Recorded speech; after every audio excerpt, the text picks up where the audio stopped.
اللهم صل على سيدنا محمد يا رب صل وسلم دائما ابدا على حبيبك کہ رسول اللہ صلی اللہ علیہ وسلم کی جب سلیکشن کا وقت آیا، اللہ نے آخری نبی بھیجنے کا ارادہ کیا تو دنیا کی تمام قوموں کی طرف نظر ڈالی.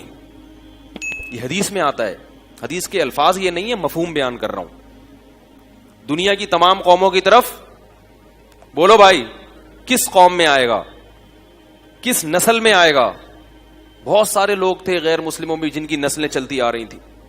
اللہ کے رسول صلی اللہ علیہ وسلم نے بخاری میں فرمایا کہ اللہ تعالیٰ نے مجھے پیدا کرنے کے لیے حضرت ابراہیم کی نسل کا، حالانکہ غیر مسلم ہیں ان کی اولادیں، لیکن غیر مسلم ہونے کے باوجود اللہ نے کس نسل کی سلیکشن کی ہے؟ ابراہیم کی اولاد کی. حالانکہ حضرت ابراہیم کی جو اولاد تھی اس میں بھی آپ نے فرمایا تمام اولاد نہیں، بنی کنانہ کا انتخاب کیا، پھر اس میں بھی تمام نہیں، بنو ہاشم کا انتخاب کیا، قریش کا، پھر اس قریش میں بھی بنو ہاشم کا انتخاب کیا. سلیکشن ہوئی ہے کہ کون سا خاندان، کون سا قبیلہ، کون سا نسب، کون سی قوم، قوموں میں عرب قوم کا انتخاب کیا گیا ہے. ایک ایک چیز کی سلیکشن ہوئی ہے کہ اس قوم میں بھیجوں گا. حالانکہ تعلیم کے لحاظ سے، تہذیب کے لحاظ سے عرب اس وقت سب سے کمتر تھے، یہود و نصارہ، عیسائی اور یہودی اس وقت سب سے آگے تھے. بات آ رہی ہے کہ نہیں آ رہی ہے؟ بھائی پڑھے لکھے یہود و نصارہ تھے، ترقی ان کے پاس زیادہ تھی، عرب کے پر کوئی حکومت کرنا پسند نہیں کرتا تھا، اس وقت کی بات کر رہا ہوں.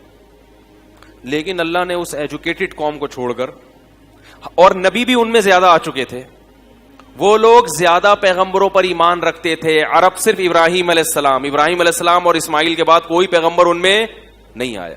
تو اسلام کے زیادہ قریب عرب تھے یا یہود و نصارہ تھے؟ ارے بولو نا یار، یہود و نصارہ اسلام کے زیادہ قریب تھے، کیونکہ وہ تورات اور انجیل اللہ کی کتابوں کی تلاوت کیا کرتے تھے. گویا ہم یہ کہہ سکتے ہیں کہ اس زمانے کے مسلمان یہودی عیسائی تھے. عرب وہ تو بت پرست تھے جس کا اسلام بالکل مخالف ہے. یہودی اور عیسائی نہ بت پرست تھے نہ قبر پرست تھے، آج بھی نہیں ہے. آپ یورپ امریکہ میں جو گوروں کی قبریں جا کے دیکھو، آپ کو اپنے قبرستانوں سے اچھا ان کا قبرستان لگے گا. اور ہمارا جا کے دیکھ لو، یہاں پہ ہر قبر ایسا لگ رہا ہے حبیب بینک کی بلڈنگ بن رہی ہے. میں دیکھتا ہوں کبھی یوٹیوب پہ برطانیہ کا قبرستان، کہتا ہوں یار یہ تو سعودی عرب کا قبرستان لگ رہا ہے.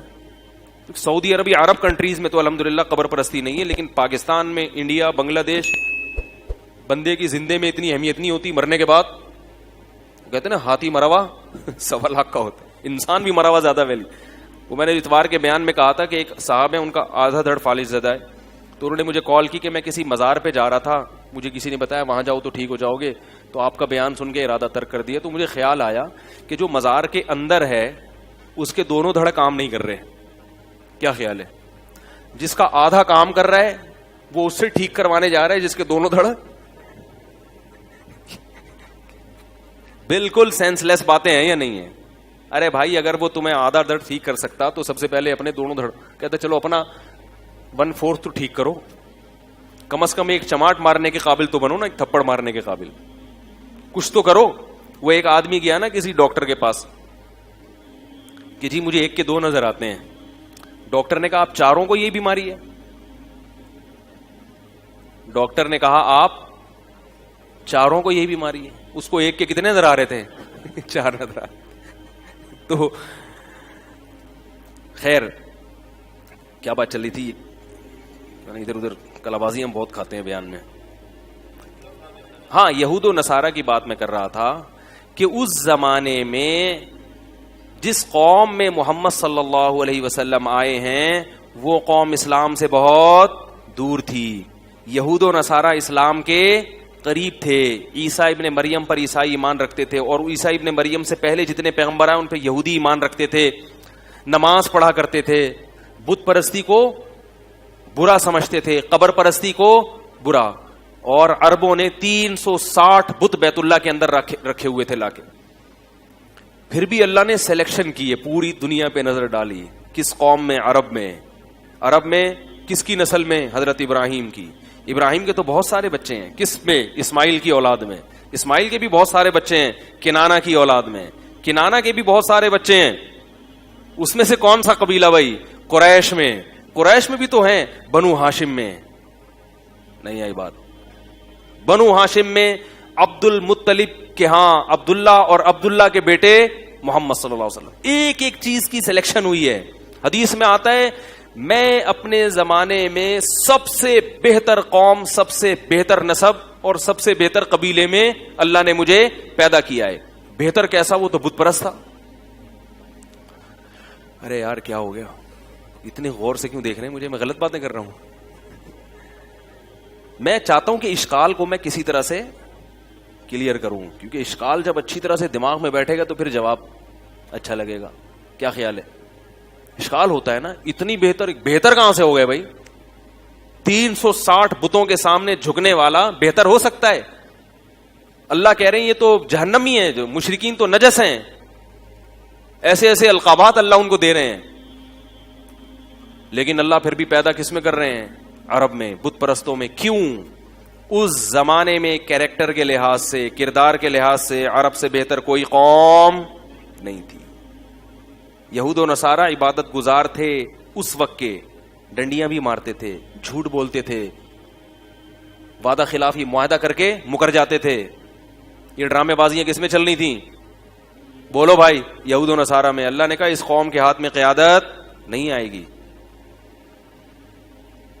ان کے کردار سے یہ جب مسلمان ہوں گے نا, 2 نمبریاں وہی رہیں گی ان کی. ان کے کردار کو دیکھ کر لوگ اسلام سے پیچھے ہٹیں گے. تبلیغ میں وقت تو لگا لیا, مگر اندر سے کیا رہے؟ وہی چور کے چور.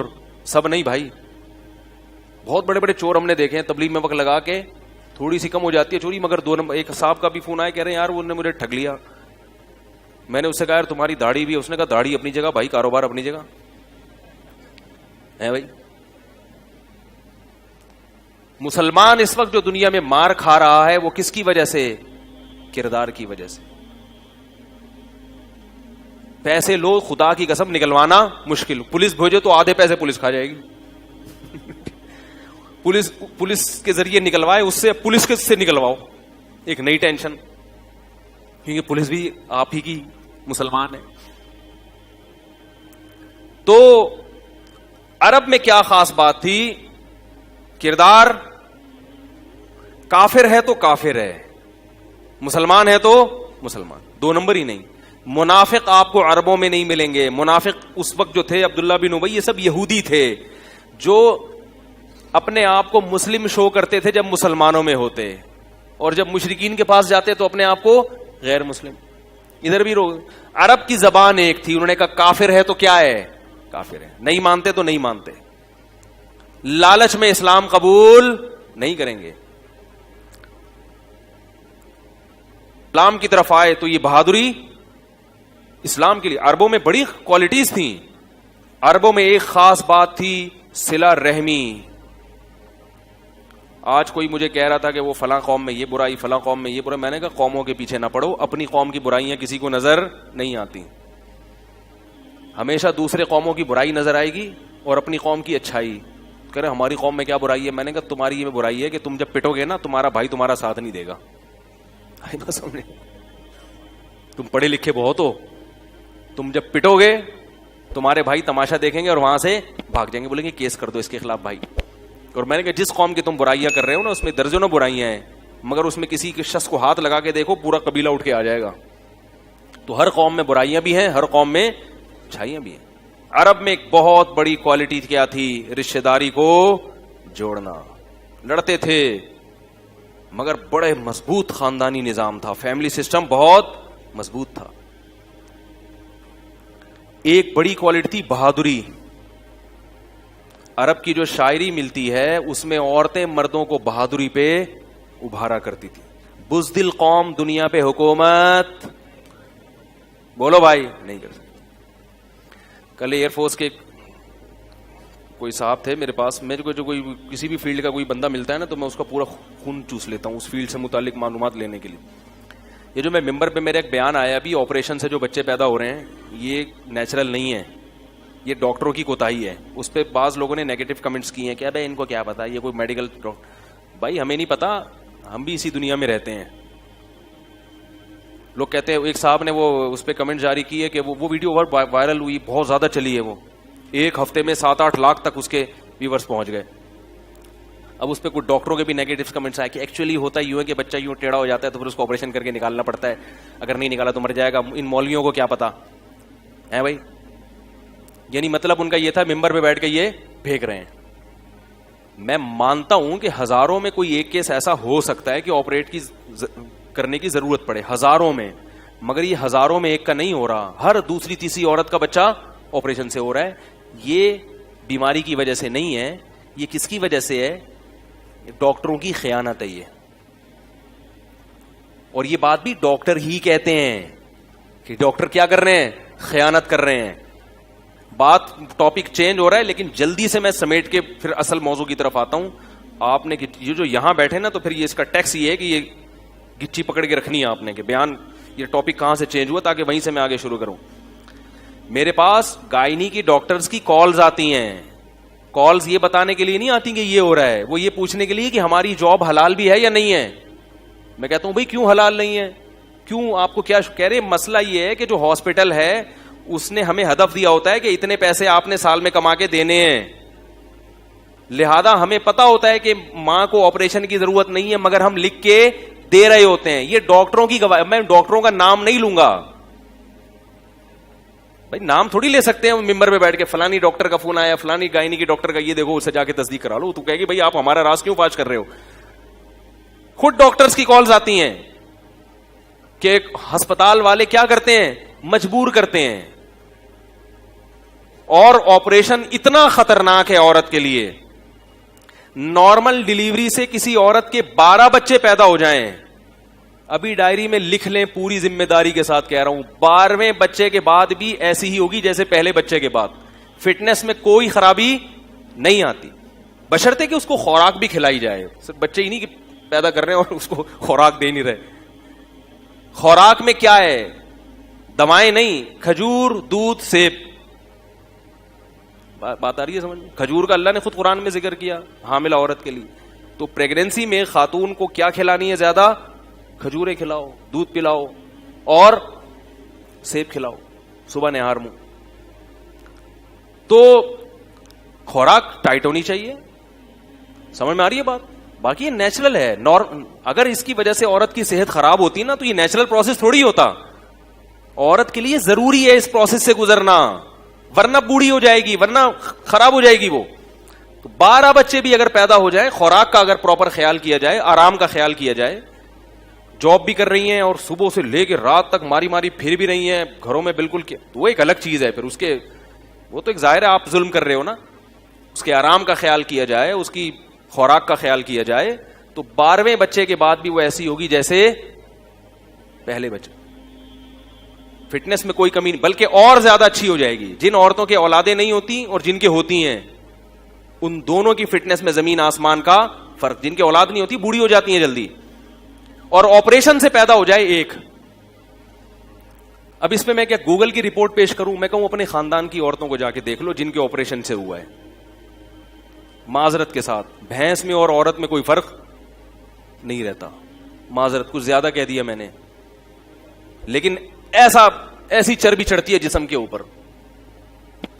ڈاکٹر پیسے بنایا جا رہا ہے, لکھ لے بنایا جا رہا ہے. اس کو یہ بھی احساس نہیں ہے کہ میں کیا کروں. اور وہ جو اینٹی بایوٹک کھائے گی زخم کو پورا کرنے کے لیے, فوراً اس اینٹی بایوٹک کے اثرات عورت کی فیڈ میں جائیں گے, اور بچے کے پہلا جو گھونٹ اس کے پیٹ میں اترے گا نا, وہ آگمنٹن کا جائے گا. بھائی ماں جو کھاتی ہے دودھ میں فوراً اثرات آتے ہیں. بچہ پہلے دن سے اینٹی بایوٹک کھانا, بھائی آپریشن تو ماں کا ہوا, بچے کو کیوں کھلا رہے ہو.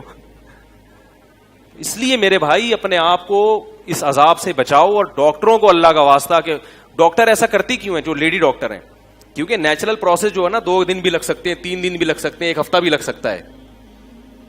سمجھ رہے ہو. ڈاکٹر کے پاس اتنا ٹائم کہہ رہے کیا بار بار پیشنٹ آیا ابھی نہیں, جاؤ واپس اگلے ہفتے واپس آنا یار, پھر 3-4 گھنٹے بھی لگ سکتے ہیں اس پروسیس میں. کہتے ہیں چھوڑو یار اتنا ٹینشن لینے کی نہیں ہے, انہوں نے نمٹانے ہوتے ہیں. یہ بزنس بن چکا ہے, کاروبار بن چکا ہے, یہ انسانیت کی خدمت نہیں ہے. ہاں میں یہ نہیں کہتا کہ سارے ایک جیسے ہوتے ہیں, سارے کبھی بھی خراب نہیں ہوتے. یہ جو ڈاکٹر ہمیں ایسی چیزیں بتا رہے ہیں ظاہر ہے یہ اچھے ہیں تبھی تو بتا رہے ہیں کہ یار یہ ممبر پہ بتاؤ لوگوں کو. کل ایک ڈاکٹر ہے, بہت ماہر ڈاکٹر ہے, میں اس کا نام نہیں بتاؤں گا کیونکہ نام بتانے پر پابندی ہے, انہوں نے بہت ملکوں کی ڈگری ہے ان کے پاس. انہوں نے بھی یہ بات بتائی کہ بہت کچھ کیا ہو رہا ہے, غلط ہو رہا ہے میڈیکل سائنس کی فیلڈ میں, اور ڈاکٹر اپنے پیسے بنانے. ایک اور بات آپ کو بتاؤں, یہ جو ڈاکٹر بات بات پہ ٹیسٹ لکھ کے دیتے ہیں, لیبارٹری والوں سے ان کے کھانچے. میرے یہاں تھوڑا سا گردن میں درد رہتا ہے, میں کیونکہ جب میں نے 8-10 سال پڑھا ہے نا تو گردن ایسے کر کے پڑھا ہے میں نے. اس کا مجھے نقصان کیا ہوا کہ میرے یہاں کبھی کبھار پین شروع ہوتا ہے. تو میں کل ایک فزیو تھراپی کے ایک بہت بڑے ڈاکٹر ہیں ان کے پاس چلا گیا, تو انہوں نے مجھے بتایا, انہوں نے کہا کہ درجنوں ڈگریاں ان ڈاکٹر کے پاس, کیونکہ مولوی نہیں ہے وہ بلکہ مولویوں کے خلاف ہیں. وہ مجھے ہی بیٹھ کے مفتیوں کے خلاف تقریر کرنا شروع کر دی. اب میں چپ کر کے, کیونکہ میری گردن کا مسئلہ تھا, ہم سن رہے ہیں اپنے خلاف, کہہ رہے ہیں ابے مولوی 2 نمبر, ابے یہ مولوی. میں نے کہا زیادہ بولا تو ایسا نہ کڑک کر کے کچھ کر دیں, ابھی تو فی الحال جیسے مردی ہیں بھائی آپ صحیح ہو.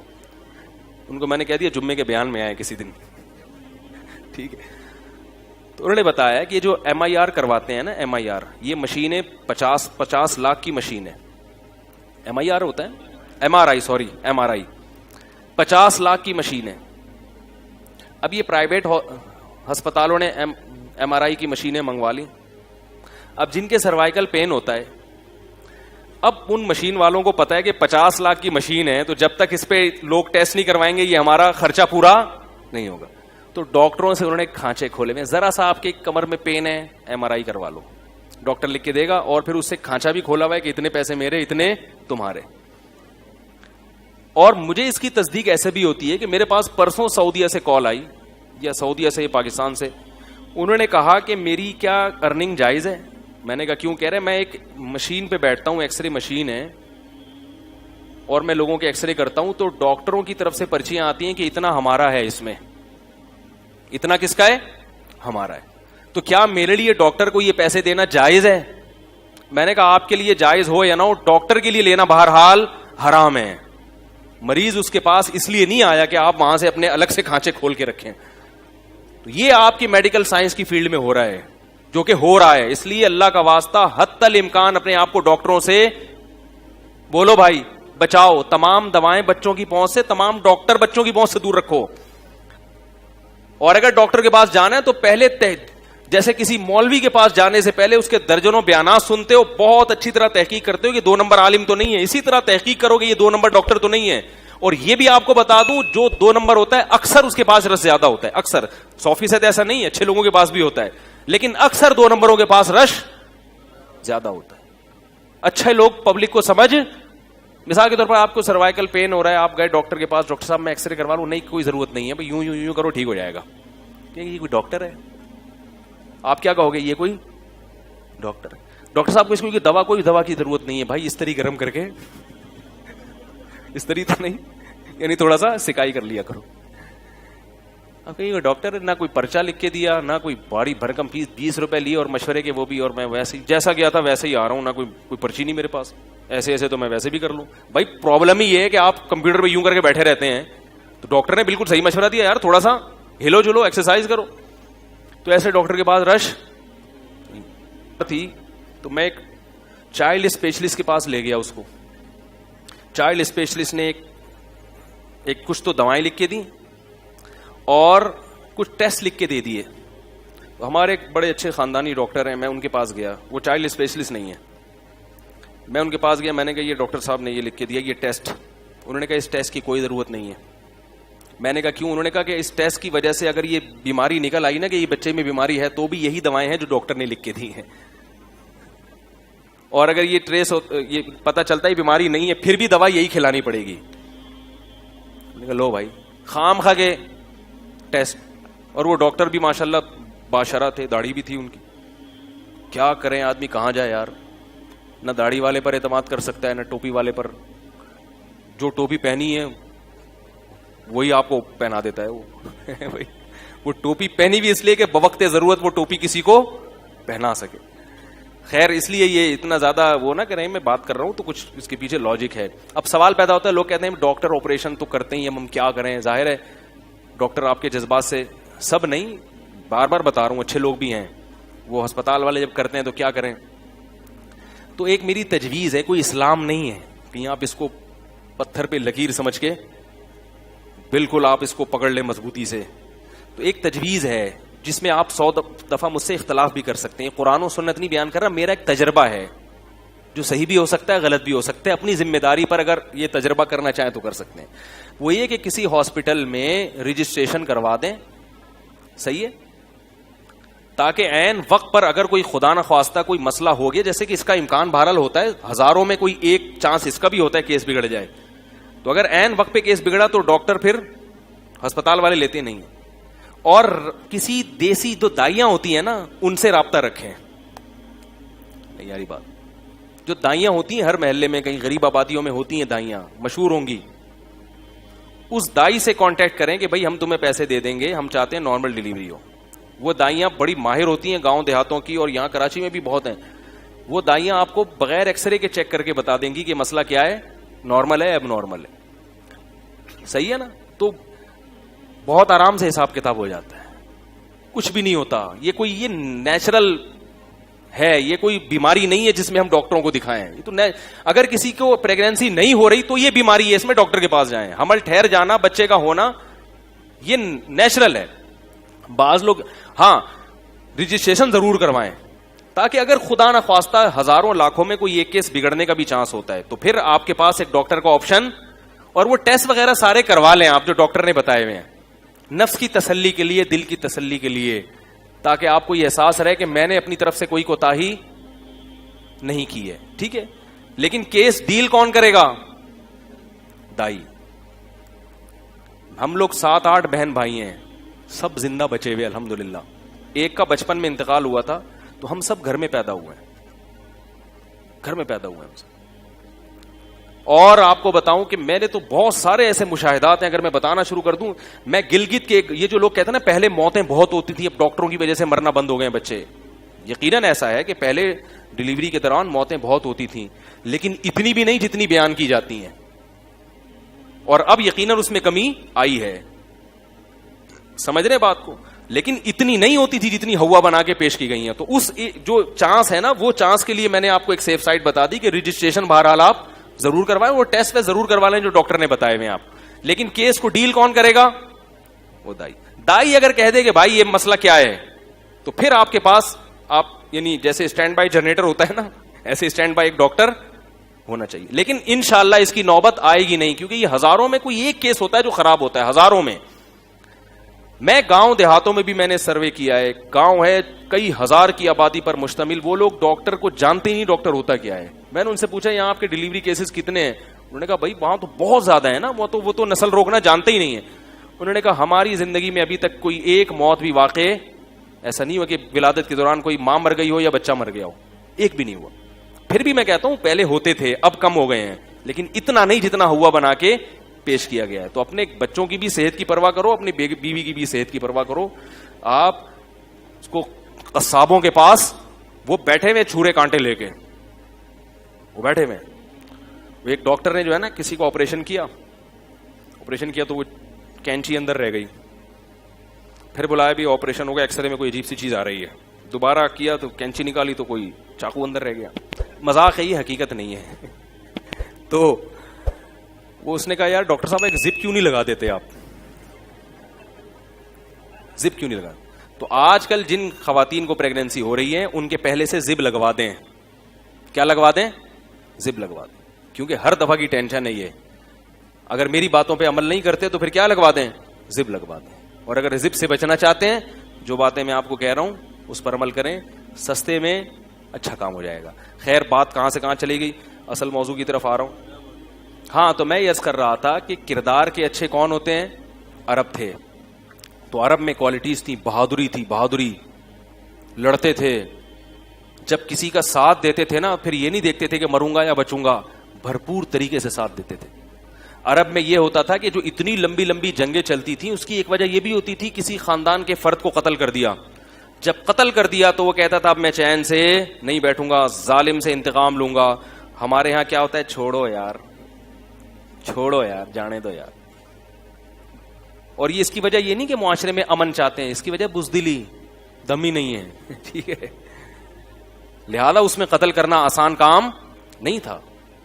باقی جہالتیں بھی تھیں تو اسلام نے ان کی غیرت کے رخ کو صحیح سمت دے دی, کیونکہ تعلیم نہیں تھی. اس تعلیم نہ ہونے کی وجہ سے ان کی کوالٹیز غلط استعمال ہو رہی ہیں. مثال کے طور پر گھوڑا دوڑانے کی ریس ہو رہی ہے, اس میں جو ہار گیا وہ دل پہ لے گیا, بے عزتی نہیں برداشت ہو رہی تو اس نے مار دیا, بندہ مارا تو اس نے بھی مار دیا, پھر اس نے بھی مار دیا, ایک جنگ چھڑ گئی. تو یہ جہالت تھی. لیکن بہت ساری کوالٹیز تھیں جن میں ایک بڑی کوالٹی کیا تھی, کردار. امانت میں خیانت نہیں, امانت میں. اور اللہ نے پیغمبر کو اس میں اس لیے بھیجا کہ جو خود کردار کے اچھے ہوتے ہیں وہ کسی اور کے کریکٹر کو بھی آسانی سے جان لیتے ہیں. اس لیے 40 سال کے بعد نبی نے عربوں میں یہ دعویٰ کیا, بتاؤ تم نے مجھے کبھی جھوٹ بولتا ہوا پایا؟ انہوں نے کہا نہیں. بتاؤ کبھی خیانت کرتا ہوا پایا؟ نہیں. کیسا کردار پایا؟ ہر لحاظ سے پرفیکٹ. جو قوم کردار کی خراب ہوتی ہے نا, اس میں یہ خوبی نہیں ہوتی کہ آپ اس کے کہیں کہ بتاؤ میں نے کبھی جھوٹ بولا ہو, کہیں یہی تو تمہارا فالٹ ہے, اسی وجہ سے تم مار کھا رہے ہو, تمہیں تو کسٹمر کو ٹوپی کرانی نہیں آتی ہے. بھائی اس طرح کاروبار تھوڑی چلتا ہے. تم تو مولویوں کے چکر میں پڑ گئے ہو, حلال حرام جائز نہ جائز اسی میں لگے رہتے ہو. تو وہ جو کردار کا خراب ہوتا ہے نا, اس کو کردار کا اچھا سمجھ میں نہیں آتا. یہی عرب تھے جب ان میں یہ ایمان لائے ہیں اور اللہ اس کی رسول کی باتوں پر یقین کر لیا, پھر انہی کی تجارتیں دیکھ کے لوگوں نے اسلام قبول کیا ہے. آپ صلی اللہ علیہ وسلم بازار میں گئے, صحیح حدیث ہے, آپ نے دیکھا گندم کی بوری ہے, بوری میں اوپر جو ہے اچھی صاف گندم ہے, جب آپ نے بوری کے اندر ہاتھ ڈالا تو نیچے گیلی گندم. آپ صلی اللہ علیہ وسلم نے تنبیہ فرمایا کہ یہ گیلی والی اوپر رکھ دو, اس لیے کہ جو گاہک ہے نا, کسٹمر, وہ اوپر کی گندم دیکھ کر سمجھے گا کہ باقی سارا کیا ہے, ایسا ہی ہے. یہ دھوکہ ہے, غلط ہے, اس سے بچو. انہوں نے فوراً یقین کر لیا, یا رسول اللہ اب نہیں ہوگا, ایسے غلطی ہو گئی. کیا مطلب؟ جان کر نہیں ہوا, اب یہ غلطی نہیں ہوگی. جو کردار کا خراب ہوتا بولتا بھائی نماز روزے کی حد تک صحیح ہے یار. اب یہ بزنس میں بھی مولویوں نے ٹانگ اڑانا شروع کر دی ہے. بھائی یار ہماری دکان کا راستہ بھی دیکھ لیا انہوں نے ہے. بھائی نہیں یار. ایک صاحب تھے میرے پاس آئے کہ یہ میں نے کہیں بینک سے 1 لاکھ روپے نکلوائے ہیں اور وہ رسید بھی, بینک کی سیل بھی کھول دی, اب یہ 1 لاکھ روپے 1000 اس میں خراب نکلا ہے, یہ بینک نہیں لے گا. کوئی بھی بینک, کسی اور بینک میں جمع کرانے کا اس نے مسترد کر دیا. پہلے والا بینک اس لیے نہیں لے گا کہ وہ سیل کھل چکی ہے. تو کہنے لگا میں اس سے گوشت خرید رہا ہوں, کیونکہ کسائی بیچارے کو کیا پتا کہ یہ اتنا سا اس میں سوراخ ہے جس کی وجہ سے یہ نوٹ نہیں چلے گا. میں نے کہا اللہ کے بندو, جب تم اپنے لیے پسند نہیں کرتے کہ تمہیں کوئی یہ نوٹ دے, تو کسائی کا کیا قصور ہے جا کے اس کو دے رہے ہو؟ کتنی غلط بات ہے. تو یہ ہمارے قوم میں ماشاءاللہ کیا چل رہا ہے, یہ چل رہا ہے. تو کردار ایک بہت اہم چیز ہے, اور اسی کیریکٹر کی وجہ سے رسول اللہ صلی اللہ علیہ وسلم نے جی 1 منٹ کے لیے کیا کریں؟ اچھا چلیں ٹھیک ہے, 1 منٹ کے لیے بیان بند کر دیں تو وہ تو ادھورا رہ جائے گا. آپ نے گچی پکڑی ہوئی ہے نا, کہاں سے مجھے بتا دیں. نہیں کردار کا تو مجھے بھی پتا ہے.